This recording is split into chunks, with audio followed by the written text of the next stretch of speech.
નમસ્કાર વિદ્યાર્થી મિત્રો, ધોરણ 10 ની પરીક્ષા પાસ કરીને તમે બધાએ કોમર્સ પ્રવાહ પસંદ કર્યો એ માટે બધાને ખૂબ ખૂબ અભિનંદન। 12th પછી કોમર્સ પ્રવાહમાં કારકિર્દી માટેની વિશાળ તકો રહેલી છે।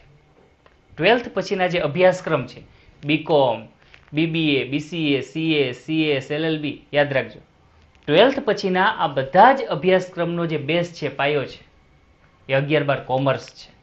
એટલે જ બધા વિદ્યાર્થી મિત્રોએ 11-12 કોમર્સમાં ખૂબ પદ્ધતિસર મહેનત કરવી પડે, વ્યવસ્થિત રીતે અભ્યાસમાં ધ્યાન આપવું પડે, તો જ કોમર્સનો જે પાયો છે એ મજબૂત થાય અને 12th પછી આપણે વ્યવસ્થિત રીતે કારકિર્દી નિર્માણમાં આગળ વધી શકીએ।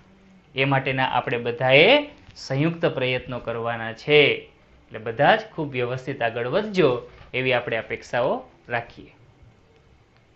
હું નીતિન સર આપ સર્વેનું નવયુગ સ્કૂલની એજ્યુકેશનલ વિડીયો સિરીઝમાં હાર્દિક સ્વાગત કરું છું। 11 કોમર્સમાં 7 સબ્જેક્ટ, જેમાં 2 લેંગ્વેજ ઇંગ્લિશ અને ગુજરાતી, જ્યારે 3 થિયરિકલ સબ્જેક્ટ, સૈદ્ધાંતિક વિષય ક્યાં ક્યાં, તો કે એક અર્થશાસ્ત્ર જેને ઇંગ્લિશમાં ઇકોનોમિક્સ કહેવાય, બીજું વાણિજ્ય વ્યવસ્થા અને સંચાલન, organisation of commerce and management, અને ત્રીજું સેક્રેટરિયલ પ્રેક્ટિસ અને વાણિજ્ય પત્ર વ્યવહાર, જેને ઇંગ્લિશમાં આપણે SP and CC, secretarial practice and commercial correspondence એવું કહીએ છીએ। જ્યારે 2 પ્રેક્ટિકલ સબ્જેક્ટ છે, એકાઉન્ટ જેને નામના મૂળ તત્વો અને આંકડાશાસ્ત્ર જેને આપણે સ્ટેટિસ્ટિક્સ કહીએ છીએ। તો આ 11 કોમર્સના જે બધા સબ્જેક્ટ છે એમાં હું અર્થશાસ્ત્ર વિષય લેવાનો છું। અર્થશાસ્ત્ર વિષય જેને આપણે ઇંગ્લિશમાં ઇકોનોમિક્સ કહેશું, જેનો સબ્જેક્ટ કોડ 022 છે। આજે આપણે પ્રથમ વિડિયો લેક્ચરમાં અર્થશાસ્ત્ર શું છે એનો એક સામાન્ય અર્થ જોશું અને વિશ્વના તમામ દેશોમાં અર્થશાસ્ત્ર સબ્જેક્ટનું શું મહત્વ છે એના વિશેની વાત કરશું। વિશ્વના તમામ દેશોમાં અર્થશાસ્ત્ર વિષય ખૂબ અગત્યનો સબ્જેક્ટ છે, તો શા માટે, શું કામ, એ બાબત આપણે કારણ સહિત સમજશું। જોઈએ કે અર્થશાસ્ત્ર શું છે એનો આપણે એક સામાન્ય અર્થ જોઈએ। અર્થ એટલે નાણું અને શાસ્ત્ર એટલે વિશિષ્ટ પ્રકારનું જ્ઞાન આપતું પુસ્તક। અર્થ એટલે શું થાય? નાણું, મની, રૂપિયા, પૈસા। શાસ્ત્ર એટલે શું? તો કે વિશિષ્ટ પ્રકારનું જ્ઞાન આપતું પુસ્તક એટલે શાસ્ત્ર। તો આને આધારે આપણે સામાન્ય અર્થ એવો તારવવાનો કે નાણાકીય બાબતો અંગેનું, આર્થિક બાબતો અંગેનું વિશિષ્ટ પ્રકારનું જ્ઞાન આપતું પુસ્તક એટલે અર્થશાસ્ત્ર। એટલે કે અર્થશાસ્ત્ર આપણને શેનું જ્ઞાન આપે છે? તો કે નાણાકીય બાબત અંગેનું, આર્થિક બાબત અંગેનું વિશિષ્ટ પ્રકારનું જ્ઞાન આપે છે। કઈ રીતે વધુને વધુ નાણું પ્રાપ્ત કરી શકાય, પ્રાપ્ત કરેલું નાણું કઈ રીતે ખર્ચવું જોઈએ કે જેથી મહત્તમ જરૂરિયાત સંતોષાય, મહત્તમ સંતોષ પ્રાપ્ત થાય, એ બધી જ બાબતોનું નોલેજ આપણને અર્થશાસ્ત્ર આપે છે કે જેના થકી વ્યક્તિ પોતાના જીવન ધોરણને ઊંચું લઈ જઈ શકે, મજાની લાઈફ જીવી શકે। હવે આપણે એ બાબત જોઈએ કે વિશ્વના તમામ દેશોમાં અર્થશાસ્ત્ર વિષય સાથી ખૂબ જ અગત્યનો સબ્જેક્ટ છે। વિશ્વના તમામ દેશોમાં અર્થશાસ્ત્ર વિષયનું ઘણું મહત્વ રહેલું છે। તો એવી કઈ બાબત કે જેના લીધે આ સબ્જેક્ટ આટલો બધો મહત્વનો છે? જોઈએ, સમજીએ, બરાબર ધ્યાન આપજો। વિશ્વના લગભગ 200 જેટલા દેશો છે। આ 200 જેટલા દેશોને આપણે મુખ્યત્વે 2 ભાગમાં વર્ગીકૃત કરી શકીએ, 2 ભાગમાં વેચી શકીએ। એક તો વિકસિત દેશો અને બીજા વિકાસમાન દેશો। વિકસિત દેશોમાં America, Japan, France, Britain, Germany આ બધા દેશોનો સમાવેશ થાય કે જેનો સંપૂર્ણપણે વિકાસ થઈ ગયો છે, વિકાસની બાબતમાં કંઈ બાકી જ નથી એવી સ્થિતિ છે। આવા વિકસિત દેશોમાં નાણાંની તંગીને લીધે ઉદ્ભવતી આર્થિક સમસ્યાઓનું પ્રમાણ ઘણું જ નીચું છે અને એટલે જ આવા દેશોમાં લોકોનું જીવન ધોરણ ખૂબ ઊંચું છે। લોકો મજાની લાઈફ જીવે છે, સરસ મજાના બંગલોઝમાં રહે છે, સારા કપડાં પહેરે છે, પૌષ્ટિક આહાર મેળવે છે અને મજાની લાઈફ જીવે છે।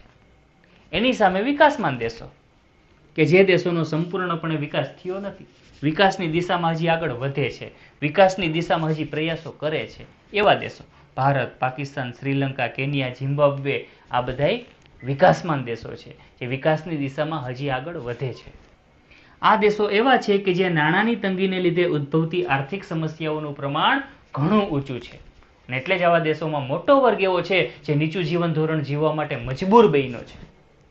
આવો મોટો વર્ગ છે જેની પાસે રહેવા માટે સારી સુવિધાવાળું મકાન નથી, ઝૂંપડામાં રહીએ છે, ખાવા માટે પૌષ્ટિક આહાર મળતો નથી, રૂખું સૂખું ખાઈને જીવન પસાર કરે છે, પહેરવા માટે સારા કપડાં મળતા નથી. આ પરિસ્થિતિ છે.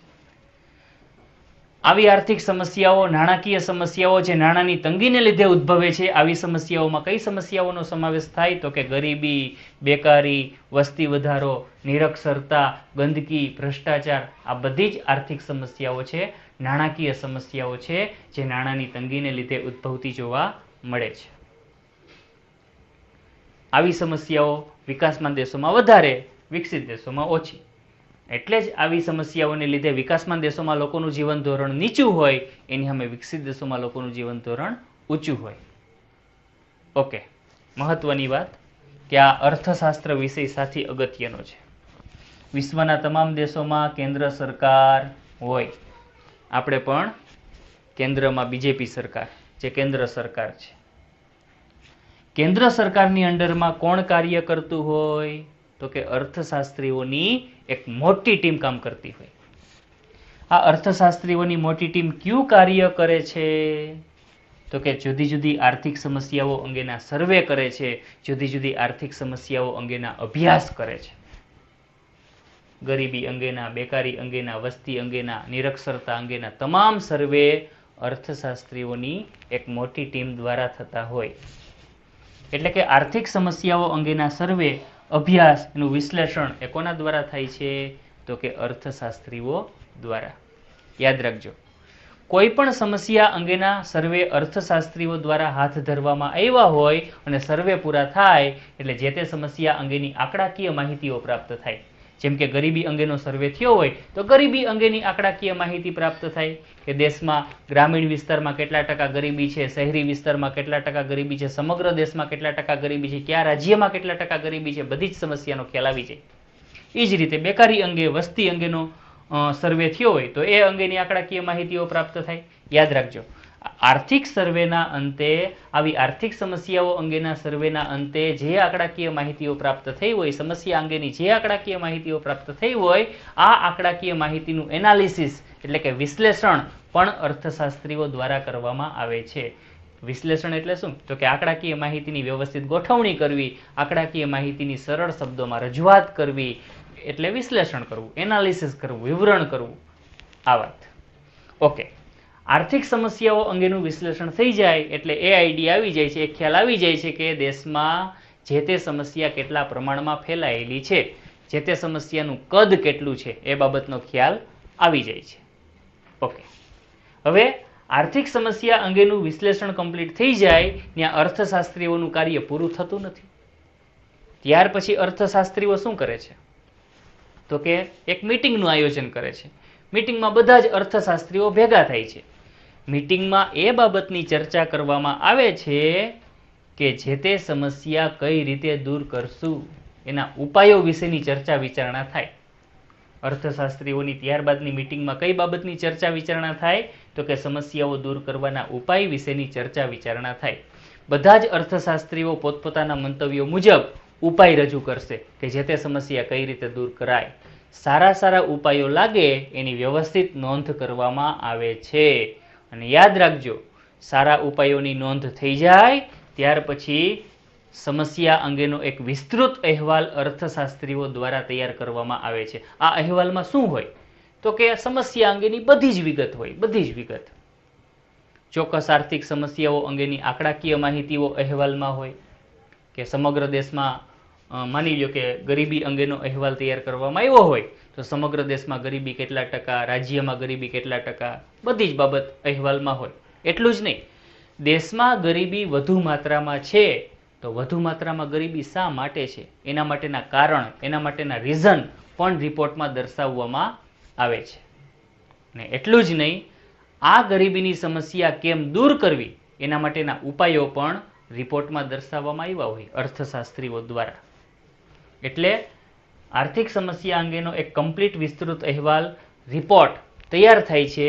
અને યાદ રાખજો, અહેવાલ તૈયાર થઈ જાય પછી અર્થશાસ્ત્રીઓ આ રિપોર્ટ, આ અહેવાલ કોને આપે છે? તો કે કેન્દ્ર સરકારને સોંપે છે. કેન્દ્ર સરકાર અહેવાલનો અભ્યાસ કરે છે, અહેવાલમાં જોવે છે કે અર્થશાસ્ત્રીઓ દ્વારા જે તે સમસ્યા દૂર કરવા માટેના કેવા ઉપાય સૂચવવામાં આવ્યા છે, એ બાબતનો અભ્યાસ કેન્દ્ર સરકાર કરે. અને અર્થશાસ્ત્રીઓએ સમસ્યા દૂર કરવા માટેના જે ઉપાય સૂચવ્યા છે એનો કેન્દ્ર સરકાર દ્વારા દેશવ્યાપી અમલ કરવામાં આવશે. જેમ કે ગરીબી ઘટાડવા માટે અર્થશાસ્ત્રીઓએ એવું કીધું હોય કે ગરીબી ઘટાડવાની વિવિધ યોજનાઓ અમલમાં મૂકો, તો કેન્દ્ર સરકાર એ બાબતને અમલમાં મૂકે. જેમ કે પ્રધાનમંત્રી જનધન યોજના, તો એ ગરીબી ઘટાડવા માટેની યોજના છે જે સરકારે અમલમાં મૂકી છે. શેના માટે? તો કે ગરીબી ઘટાડવા માટે. તો આવી તો અઢળક યોજનાઓ છે જે સરકારે ગરીબી ઘટાડવા માટે દેશમાં અમલમાં મૂકી છે. પણ અહેવાલને આધારે અર્થશાસ્ત્રીઓ દ્વારા સમસ્યા દૂર કરવા માટેના જે ઉપાય સૂચવવામાં આવ્યા છે એ ઉપાયને આધારે કેન્દ્ર સરકાર દેશની અંદર આવા ઉપાય અમલમાં મૂકતી હોય અને સમસ્યા દૂર કરવા માટેના પ્રયત્નો કરતી હોય. એટલે જ આપણે એવું કહી શકીએ કે અર્થશાસ્ત્રીઓના સક્રિય પ્રયત્નોને લીધે જ દેશને આર્થિક સમસ્યાઓમાંથી ક્રમે ક્રમે ધીમે ધીમે મુક્તિ મળતી જાય છે. આ કામ અર્થશાસ્ત્રનું. એટલે કે અર્થશાસ્ત્ર દેશને આર્થિક સમસ્યાઓમાંથી મુક્તિ અપાવે છે અને એટલે જ દેશના લોકોનું જીવન ધોરણ ઊંચું જાય છે, સમાજના લોકોનું જીવન ધોરણ ઊંચું જાય છે, દેશ છે એ સમસ્યા મુક્ત બને છે, દેશનું કલ્યાણ થાય છે અને દેશના કલ્યાણમાં અર્થશાસ્ત્રીઓનો સિંહ ફાળો છે.